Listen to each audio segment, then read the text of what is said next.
Well, for some of us, Thanksgiving dinner isn't exactly the most pleasant meal of the year. Why do you say that? Just Whether saying. it's a family feud or a politically divided house, tension is inevitable, but it doesn't have to be. Team 12's Ryan Cody is calling in one of the most experienced crisis managers in the Valley to help avoid a Thanksgiving nightmare. Thanksgiving. It's that time every year we get together with people we love to have fun, lighthearted, and respectful Please don't put your hand on my face. conversations over dinner. That's the third time. Who are we kidding? Somebody in the KKK is a fine person. Arguments are inevitable. I have been attacked just for being a Trump supporter. Emotions rise, comments are twisted, You couldn't say hand me a black pen because they'd call you racist. and all of a sudden, there isn't much to be thankful for. These are real arguments among strangers who we asked to be a part of a political debate. To date, a year later, there's been nothing. No legislative victories. But one of them isn't here to talk politics. Isabella Maldonado, former crisis negotiator. In a discussion, maybe it's amongst family or friends, does that training ever kick in your mind? Yes, it does. And there are times where you're in your regular life and you see that people are starting to argue and emotions are starting to get up. And the next thing you know, the training kicks in. It's training most Thanksgiving tables could use these days. My own brother, who I love dearly, we've always been very close. We don't speak now. This conversation that we're having right now is exactly what happens out there on the street, outside of this fine house.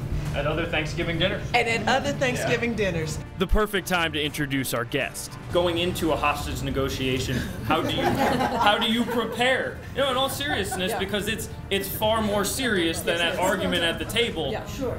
But they're the same principles in training. You might want to maybe make some rules. You may decide to say, you know what, for dinner tonight, politics are off the menu. But that might not always work. Sometimes Uncle Harry is determined that he is going to bring it up. That is the kind of personality that we refer to as the provocateur. Every family has one. And just because you don't agree with that person doesn't mean you can't at least listen.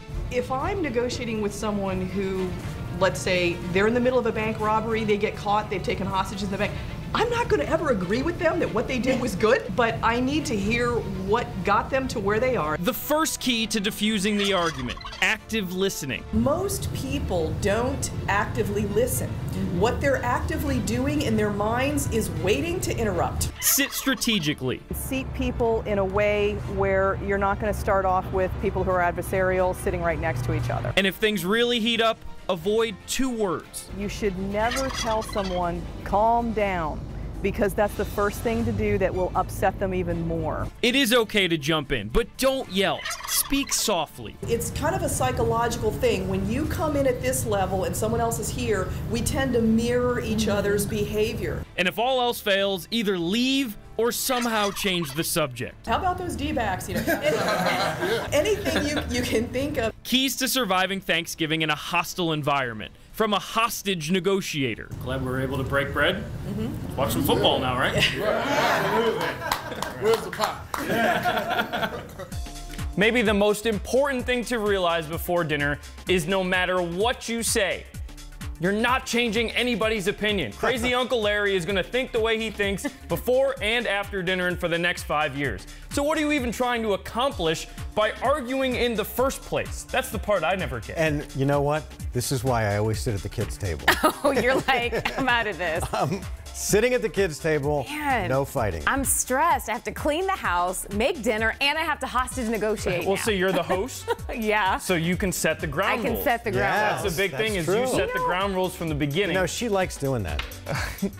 What? Setting the ground rules or hostage negotiating? No, setting ground rules. Well, listen, when we're with family, they know how to press buttons. So I don't know. I don't that's even true. know. if Well, a which hostage- allows you to sit them strategically because you know who has problems with who. Oh my So it's on you at gosh. this point, Caribe.